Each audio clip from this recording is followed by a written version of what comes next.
In the early 2000s, social media created by entrepreneur Mark Zuckerberg went public in every country called the Facebook. Next came Instagram in 2010, then TikTok in 2016, which gained over 100 million users in 1 year. And ever since then, studying, focusing, and learning have become super hard. But why? It's addicting, dopamine rushing content that is pushed for you as an individual. So realistically, how would you spin learning to be as addicting as social media? Well, I've spent a long time gathering information to share with you and save you the hassle from people that are so successful they built billion-dollar companies like the CEO and owner of Duolingo. There are 7 techniques that you'll find great use in, but some may apply to you and some may not, so stick around until the end to see what you're looking for in this video. 1. Oversimplified as a cheat code. Have you ever been in class and a teacher chucks on a video, but it's the most boring piece of content ever? I hope this video isn't like that. But there's a style of video called oversimplified that a lot of people may like, but don't know about because they're funny, talks about the content, and has nice visuals. Of course, everyone has different learning styles. So let me ask you if you prefer these types of learning styles. 1. Reading short books online or in person. You may be able to go to the library and find some of the books you're looking for. 2. Documentaries. I know these are long, but not a bad way of learning. 3. Working with a friend. Good way to not get off track or slack off, but make sure you guys are talking about the work. 4. Making a test. You guys can do this for free on Quizlet.com, and it's really good for making sure you have the knowledge you're looking for. 2. Streaks. Wait, like streaks? Like Snapchat streaks? Well, actually, yes. Duolingo CEO Louis von Ahn said that to keep people coming back to learn a language on Duolingo, streaks were the perfect way to do it. But let's apply the same principle here. If you have a streak of all the days or weeks that you have studied, even if it's a few minutes a day of revising, you can cross that day off. By week 3, you cannot lose the streak, so you'll continue. The topic is very simple, but it's very effective. Keep it wherever you want, but make sure you have to look at it each day. So maybe it's on your bed, on your wall, on your bathroom, even your shower. This will constantly remind you what you need to get done for the day. 3. Short breaks and rewards. Okay, so next time you want to learn, set a timer.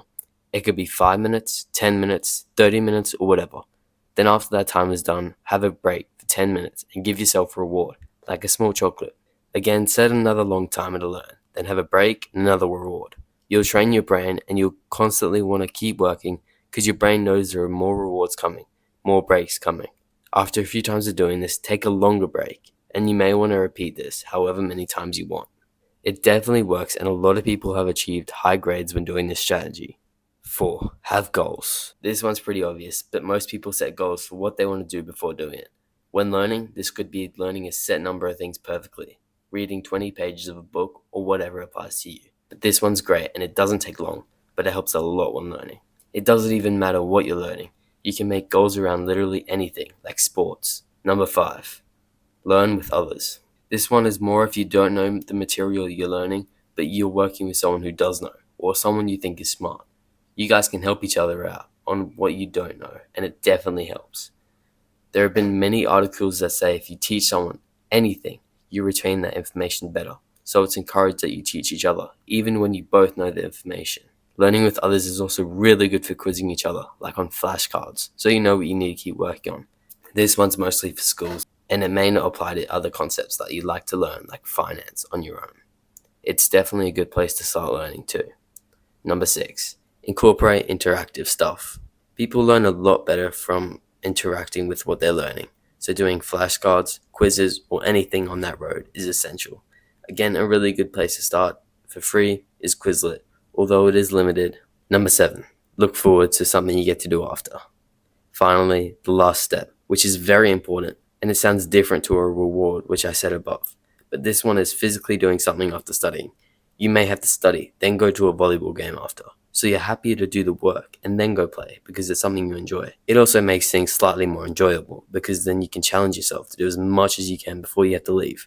Which doesn't sound good, but honestly it's better than just learning without having anything next. The physical activity will also allow you to unwind after. Okay, so in summary, how do you like to learn? Streaks, short breaks and rewards, have goals, learn with others, make interactive stuff, look forward to something physically you have to do after. And that's everything. But bear in mind that no video you watch, book you read, or person you talk to has the ability to flip a switch in you so you instantly love learning. But if you apply these tips I've told you about and use this video as motivation. You can definitely hit whatever your goals are. Please subscribe.